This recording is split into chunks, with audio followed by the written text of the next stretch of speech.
What happens when one of Hollywood's biggest stars steps onto a morning show set and decides to break the mold? When perfectly curated questions meet raw, honest answers. When a legendary actor decides he's tired of the same old narrative about his career, choices, and legacy. This morning on Good Morning America, viewers witnessed something they never expected to see: John Travolta. The man who danced his way into our hearts, soared in jets, and serenaded us through decades of cinema, sat down across from George Stephanopoulos. What began as a routine promotional interview quickly turned into one of the most uncomfortable and tension-filled exchanges in morning television history. Before we dive into what went down, make sure you hit that subscribe button and leave us a comment below, sharing your thoughts on celebrities pushing back against tough interview questions. Now, let's break down how this interview took an unexpected turn. The interview started off calmly enough. Travolta entered the set with his signature smile, the charm that has captivated audiences for decades. Stephanopoulos greeted him warmly, and for the first few minutes, everything seemed perfectly normal. They discussed Travolta's latest project, a film that marked his return to a style of role fans had been eagerly awaiting for years. The conversation flowed smoothly as Travolta spoke about his preparation for the character, the physical training involved, and his excitement about working with the director. But then, Stephanopoulos shifted gears. He leaned in slightly, his expression growing more serious.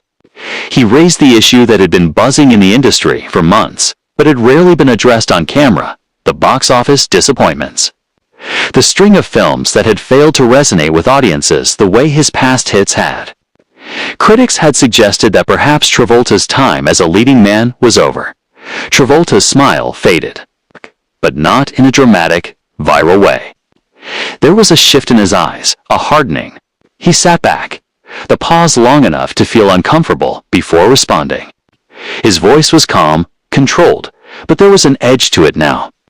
He pointed out how the conversation always seemed to return to his failures, rather than focusing on his artistic choices, the risks he'd taken, and the stories he'd chosen to tell, regardless of whether they made millions.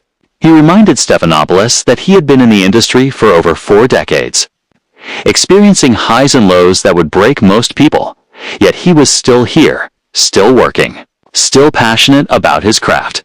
Stephanopoulos, to his credit, didn't back down. He clarified that he wasn't focusing on failure, but wanted to understand how Travolta viewed this phase of his career in the context of his earlier successes. He mentioned iconic roles and cultural milestones like Saturday Night Fever, Grease, and Pulp Fiction, asking whether Travolta felt pressure to recapture that magic. That's when Travolta's demeanor truly shifted. Leaning forward, his voice rising slightly, but still measured, he expressed frustration. He said this was the issue with these types of interviews: the constant comparisons. The idea that unless he was at the height of cultural relevance, he was somehow irrelevant. He directly asked Stephanopoulos if he thought artists should only be valued for their commercial hits, or if there was merit in the journey, the evolution, and the willingness to keep creating even when the spotlight wasn't as bright. Stephanopoulos attempted to clarify, assuring Travolta that he meant no disrespect and had immense admiration for his body of work. But Travolta cut him off, not rudely, but firmly. He mentioned he had heard this kind of response before. The classic retreat after asking a question designed to provoke exactly the defensive reaction it did. He expressed his frustration with the game, where interviewers throw out pointed questions about perceived decline and then act surprised when the subject doesn't just smile and nod along.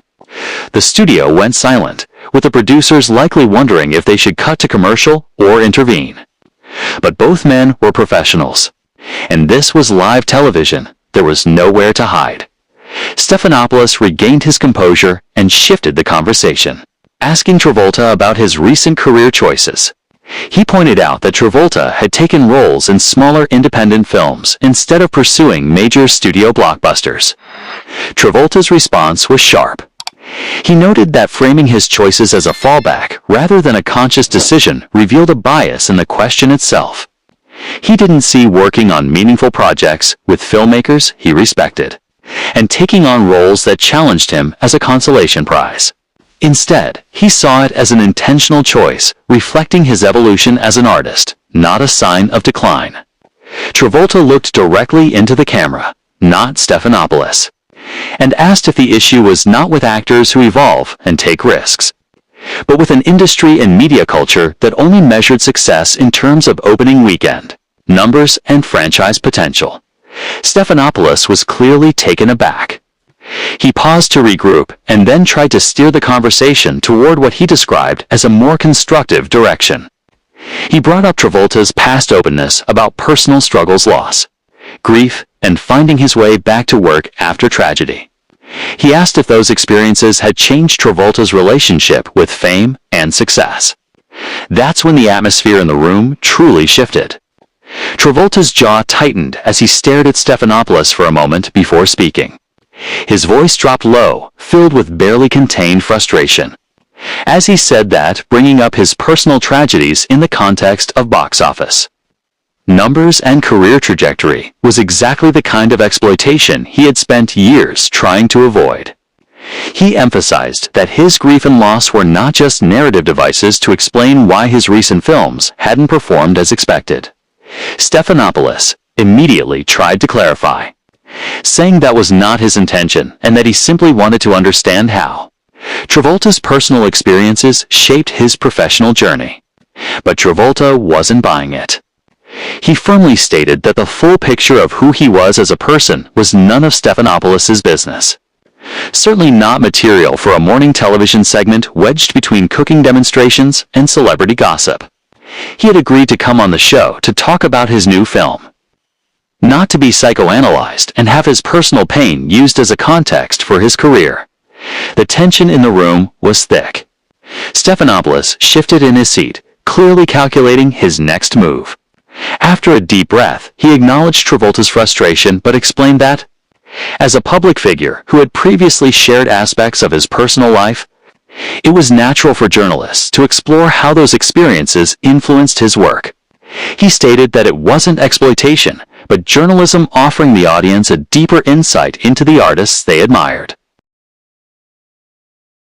Travolta let out a dry laugh, but there was no humor in it. He responded, saying that it was a convenient argument for someone whose job it was to extract sound bites and emotional moments from guests. He pointed out that calling it journalism didn't make it any less intrusive or calculated. He emphasized that Stephanopoulos had not asked him a single substantive question about the film he was there to promote, not about its themes, the director's vision, or his approach to the character. Instead, the focus had been entirely on his perceived failures and personal tragedies.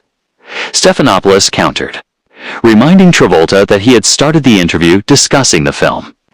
It was Travolta who had shifted the tone by reacting defensively to questions about his career. He suggested that if Travolta didn't want to engage with questions about his work in the broader context of his career, he should have made that clear to the producers beforehand. Stephanopoulos argued that pushing back on every question and accusing him of exploitation wasn't productive and was preventing a meaningful conversation. Travolta leaned forward again, his voice rising for the first time. He said maybe meaningful conversation wasn't actually what Good Morning America wanted. Maybe they were after exactly what was happening right now: conflict, drama, a moment that would be clipped and shared across social media with headlines about John Travolta losing it or melting down. He added that Stephanopoulos could claim journalistic integrity all he wanted, but they both knew that morning television was about ratings, clicks, and keeping audiences engaged during commercial breaks. Stephanopoulos' expression hardened. He shot back, saying it was unfair for Travolta to question his integrity as a journalist. He had spent decades building a reputation for asking tough questions and holding people accountable. And just because Travolta didn't like the questions didn't mean they weren't valid.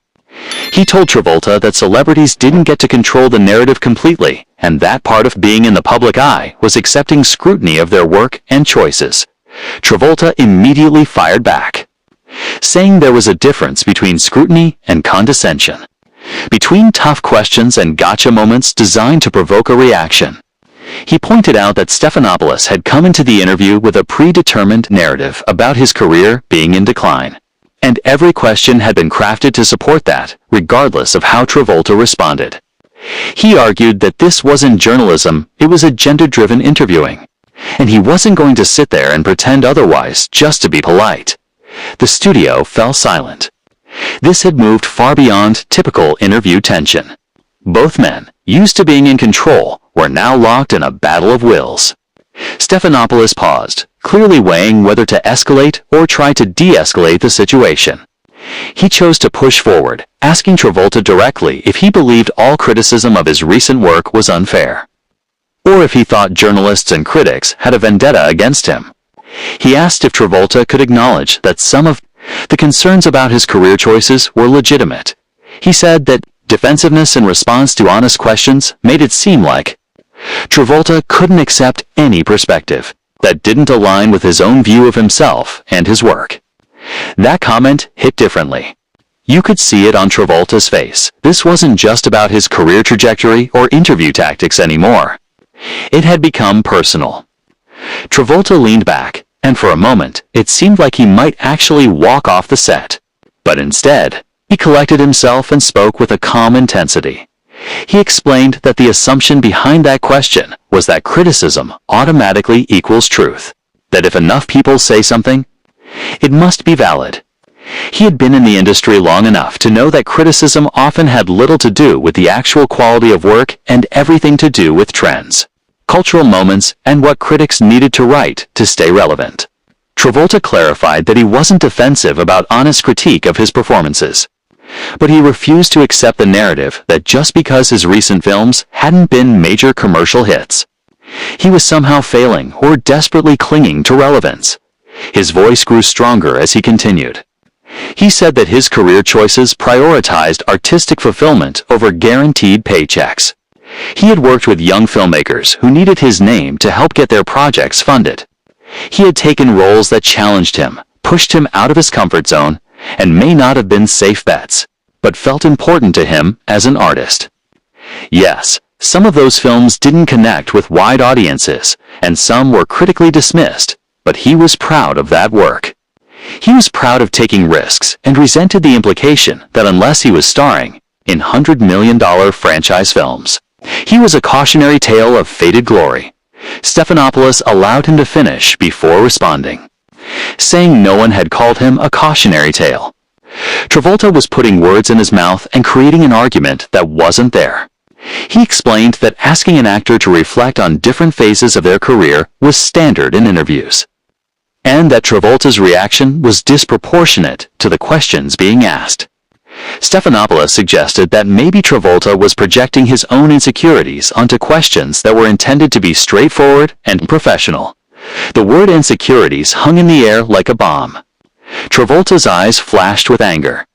He responded sharply, saying Stephanopoulos didn't know him well enough to psychoanalyze him on national television. He made it clear that confidence and insecurity had nothing to do with calling out lazy journalism that relied on tired narratives about aging actors and fading star power.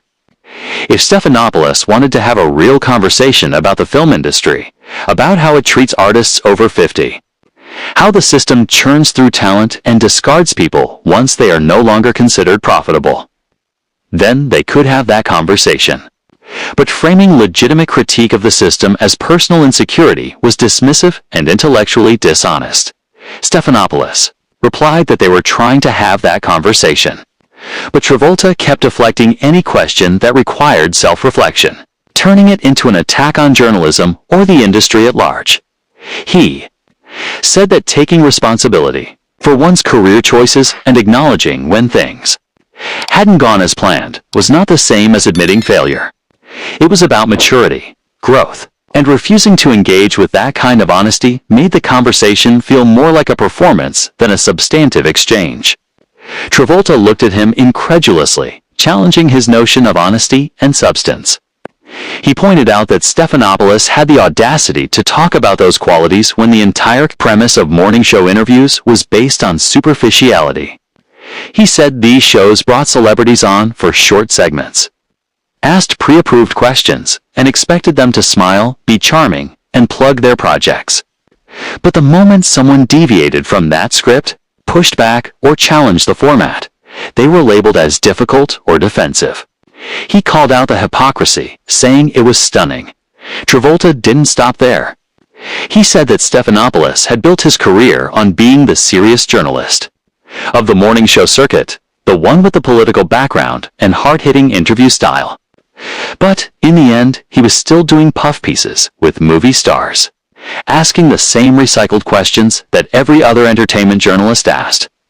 And when those stars didn't play along, when they refused to feed into the narrative predetermined by producers, suddenly it was about their attitude, not the quality of the questions being asked. Stephanopoulos' professionalism began to crack. His voice took on an edge of frustration as he pointed out that Travolta had agreed to come on Good Morning America voluntarily. No one had forced him to do the interview. If he had such contempt for the format and the questions, he should have declined the invitation. Stephanopoulos said that sitting there insulting the show and him personally, acting as though Travolta was being victimized by basic interview questions, was absurd. He argued that plenty of actors, including many of Travolta's peers, had come on the show and managed to have thoughtful, engaging conversations without turning the interview into a confrontation. Travolta smiled, but it wasn't a friendly smile. He responded that maybe those actors were better at playing the game than he was. Maybe they were more willing to swallow their pride and pretend everything was fine, that every career choice had been perfect. But they had no frustrations with how the industry or the media treated them. He said he had reached a point in his life where he wasn't interested in playing that game anymore. He had nothing left to prove. He didn't need Good Morning America or any other platform to validate his career. He was there because his team thought it would benefit the film, but clearly that had been a miscalculation. Stephanopoulos took a deep breath, clearly trying to regain control of the situation.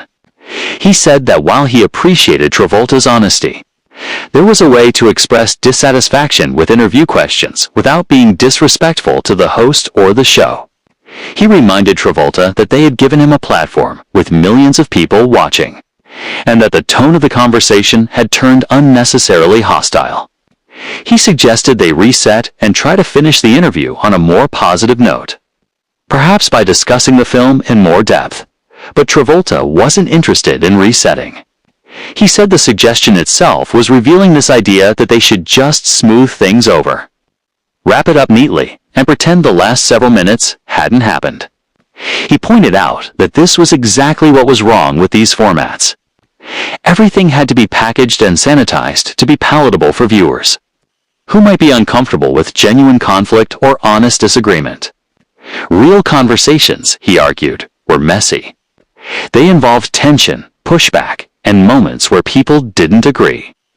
He said that Stephanopoulos, wanting to fast-forward past all, that to some artificial conclusion where they shook hands and smiled, proved his point about the superficiality of the entire setup. Stephanopoulos responded, stating there was a difference between genuine conversation and grandstanding. He said Travolta had already made his points, expressed his frustrations with the industry and media, and questioned his integrity as a journalist. He asked what more Travolta wanted from the interview. Did he want an apology for asking about his career? Did he want Stephanopoulos to admit every question had been inappropriate? He suggested that if Travolta's goal was to portray himself as a victim of unfair media treatment, he was succeeding. But he wasn't sure that was the impression Travolta actually wanted to leave with viewers. Travolta shook his head. He said that he didn't want to be seen as a victim. What he wanted was to be seen as someone willing to call out practices that had become so normalized that people no longer recognized them as problematic. He explained that the celebrity interview industry was built on a power dynamic where the interviewer controlled the narrative, and the subject was expected to be grateful for the exposure. When that dynamic was challenged, when someone refused to play along, the response was always to pathologize their reaction instead of examining the system itself. Travolta continued, saying he knew how this interview would be covered. He knew clips would circulate with headlines about him having a meltdown or being difficult. The narrative, he predicted, would focus on his behavior rather than the substance of what he was saying. And that was fine. He had been in the business long enough to understand how the game worked. But at least he would know he had been honest. At least he would know that he hadn't just smiled and nodded and played along with questions that felt designed to diminish him.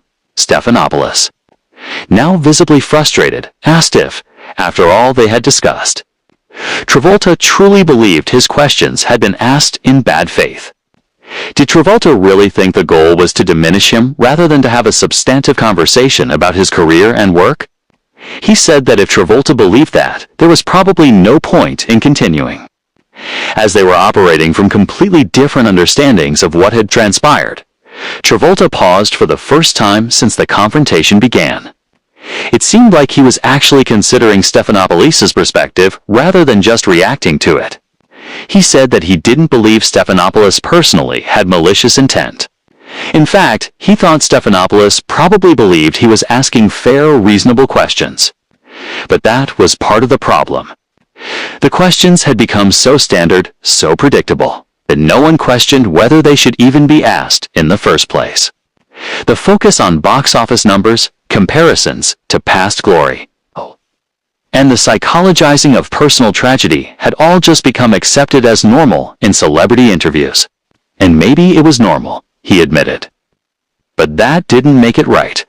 Travolta explained that his frustration wasn't with Stephanopoulos as a person, but with what he represented, the system that grinds down artists, reducing decades of work to sound bites and narratives about peaks and valleys. He pointed out that every actor over a certain age faced these same questions. Are they still relevant? Can they still open a movie? Have they accepted their diminished place in the industry? And those questions took a toll. They shaped how audiences perceived them, becoming self-fulfilling prophecies. If enough people said an actor was past their prime, it eventually became accepted as fact, no matter the actual quality of their work. Stephanopoulos listened carefully. And when Travolta finished, he acknowledged that there was some truth to what Travolta had said. He agreed that the media often created oversimplified narratives about complex careers. He admitted that focusing on commercial success over artistic merit was a real issue in entertainment journalism.